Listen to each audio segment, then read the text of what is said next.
no Giro Ambiental dessa semana, a gente vai falar sobre as hortas caseiras que são cultivadas com muito carinho ao longo do ano, mas que em períodos de estiagem ou de muita chuva acabam sofrendo muito e a gente fica às vezes perdido e vê ali a nossa produção indo embora e dá muita tristeza. E para ajudar a gente com esse assunto, a Angélica Pantano, que é pesquisadora do IAC aqui de Campinas, vai explicar para a gente os cuidados que a gente pode ter para não sofrer com essas mudanças climáticas de às vezes 4 estações num único dia, não é mesmo, Angélica? Muito bom dia, muito obrigada pela sua participação.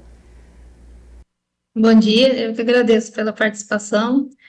E vamos aí falar um pouquinho, né, sobre essas hortas caseiras ou mais urbanas, né, e como que a gente consegue, de repente, driblar um pouco essas condições climáticas aí. Sim, quais seriam os passo a passos aí para a gente conseguir manter tudo viçoso, bonito, verdinho, na medida do possível?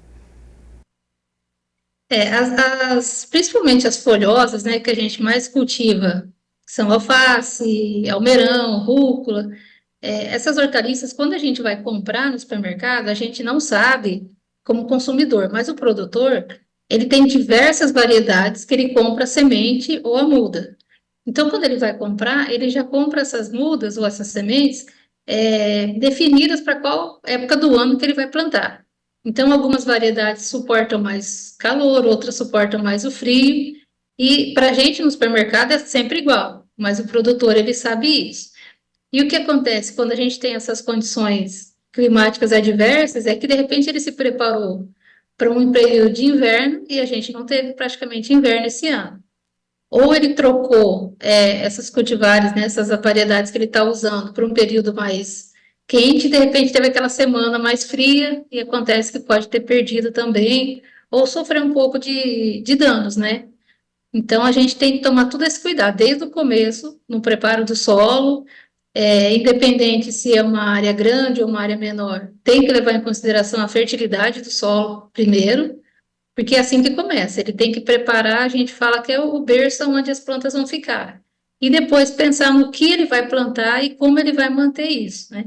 O preparo do solo, a adubação é indispensável para qualquer cultura, mesmo que seja em pequena escala ou mesmo nos vasos de flores de casa, nos vasos ou em canteiros a céu aberto, ele tem que ter essa consciência, né, que ele precisa pensar nessa parte aí, primeiramente, do preparo do solo.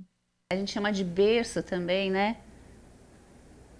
A gente brincava até um tempo atrás que falava cova, mas na verdade não é cova, né? Não, não tem Cova é nada a depois ver que com vai morrer. A cova. gente até plantar uma árvore, a gente fala, estou preparando a cova. Não, não é preparar a cova, é preparar o berço, Com que é onde certeza, ela vai crescer, onde ela vai nascer, né? a vida Então a ali. gente tem trocado esse termo aí, já faz um tempo a gente tem tentado trocar esse termo aí em todas as reuniões, as palestras que a gente fala para trocar esse termo. A planta vai crescer, então ela precisa de um berço e não de uma cova. É muito ótima essa troca, né? Angélica, É, e aí, preparou o solo, ele está nutrido, está com uma temperatura, não, uma drenagem legal ali, está aguado, está molhadinho.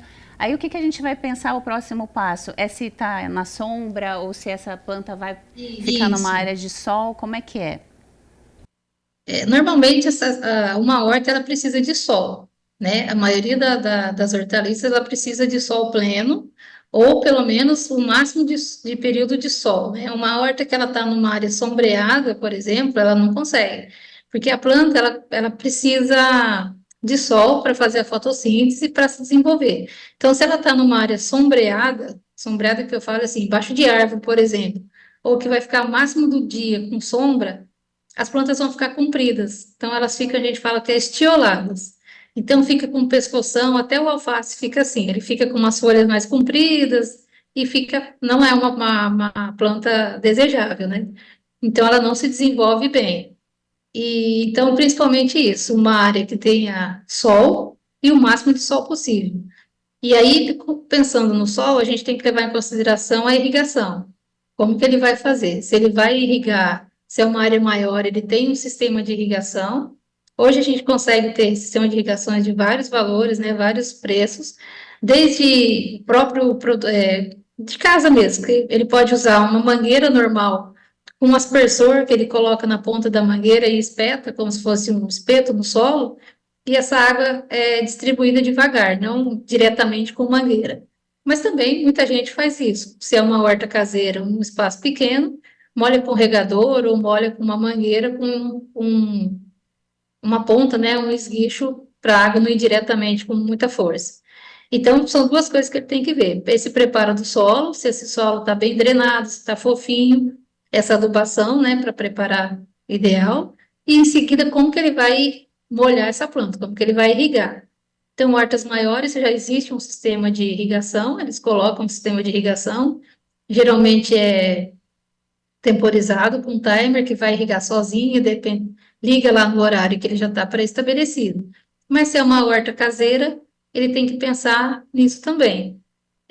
Principalmente hortaliça, não dá para molhar o dia que lembra, ela não suporta. Porque às vezes fala, meu alface está murcho, mas quando você molhou? Um Ah, passou cactus, né, 2 dias. Angélica? A alface não aguenta.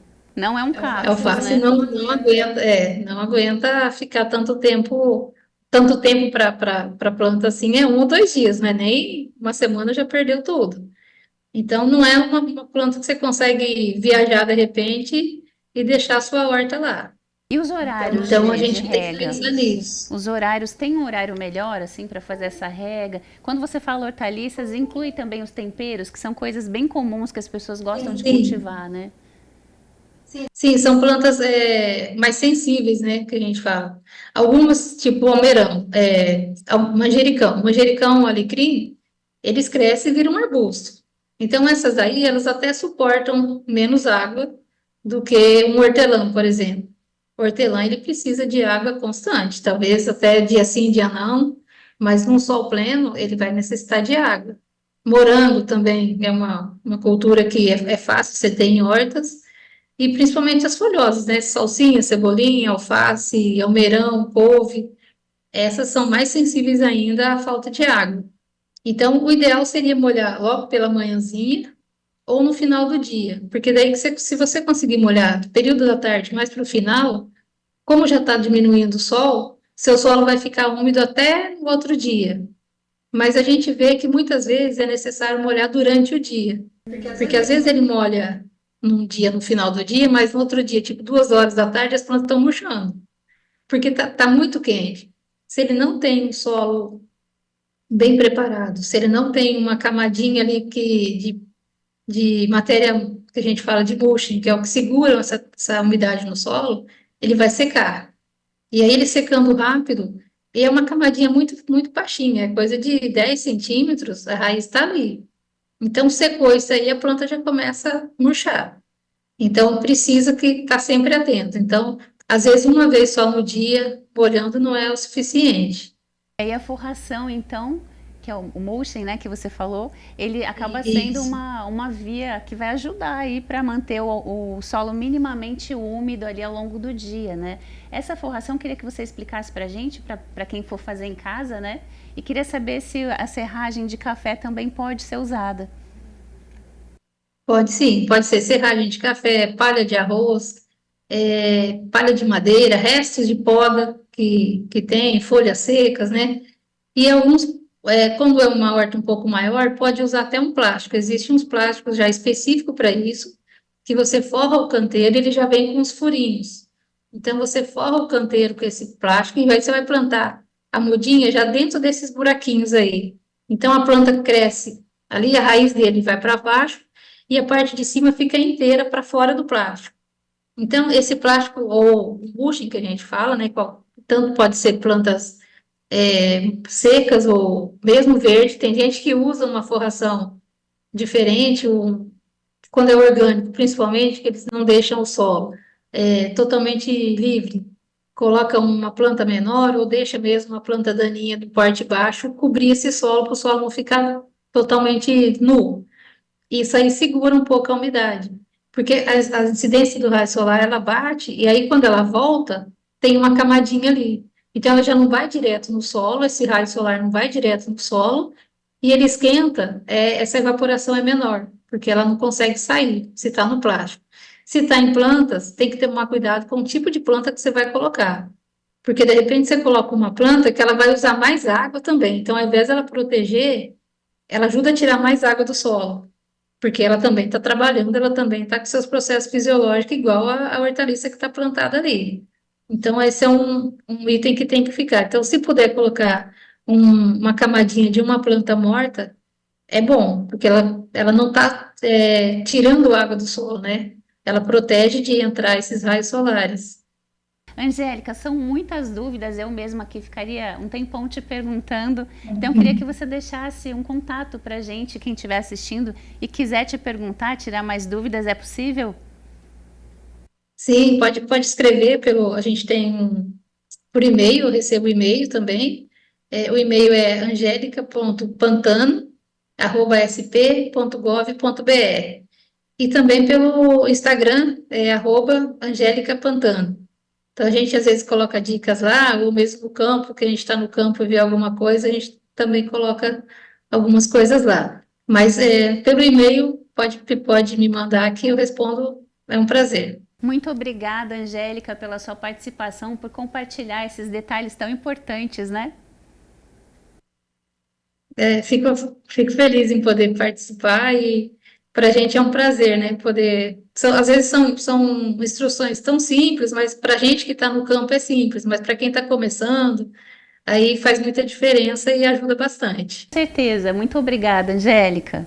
Eu que agradeço. Tchau. Tchau. E para você que nos assiste, continue com a gente, porque agora é hora daquele giro ambiental pelas curiosidades e notícias do Brasil e do mundo. A Terra está à beira de uma significativa transformação geográfica com o possível surgimento de um novo oceano, resultado das movimentações das placas tectônicas. Esse processo natural, embora ocorra de forma extremamente lenta, moldou os oceanos atuais ao longo de milhões de anos.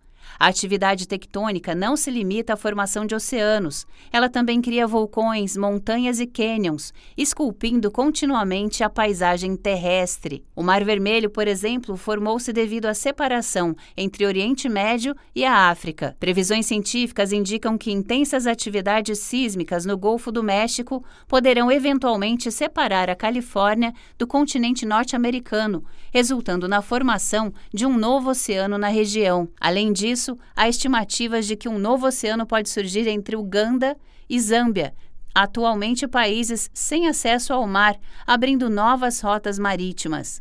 Essas transformações geológicas são processos lentos e invisíveis a olho nu, levando milhares de anos para se completarem. Eles ilustram a constante evolução do planeta, moldada por forças naturais que redefinem suas fronteiras ao longo do tempo. Para os cientistas, as flores que crescem na calçada são fascinantes. Flores urbanas sobrevivem a várias adversidades ambientais, como o excesso de chuva, de vento ou seca, e permanecem com sua capacidade de germinar em qualquer lugar. Tanto na primavera quanto no verão, flores surgem espontaneamente em gramados, campos e até em rachaduras na calçada e na parede. Mas o que você vê quando olha para elas? Ervas daninhas ou flores urbanas? Pode ser um pouco frustrante ver flores silvestres crescendo na rua. Como elas ficam tão bonitas enquanto as flores do seu jardim demoram tanto para desabrochar? A resposta é mais simples: elas são selvagens. Por milhões de anos elas tiveram que se virar com o sol, o solo e a chuva que a natureza fornecia. Uma semente levada pelo vento, pousada em algum lugar, tenta germinar, mas se as condições não forem favoráveis, ela não sobreviverá por muito tempo. Por isso, muitas flores silvestres evoluíram para produzir milhares de sementes, como a papoula, o cardo rasteiro, a cenoura selvagem e a urtiga roxa. Um dente de leão produz até 200 sementes por flor e, em média, 15.000 sementes por planta. Em um campo aberto, cerca de 1/4 das sementes caem em um local adequado e têm os genes certos para germinar e crescer. Uma parede pode não parecer um lugar particularmente fértil, mas, com o tempo, o vento e a chuva fazem com que a sujeira e nutrientes fiquem presos nos poros. Isso é todo o solo de que a cimbalária das paredes precisa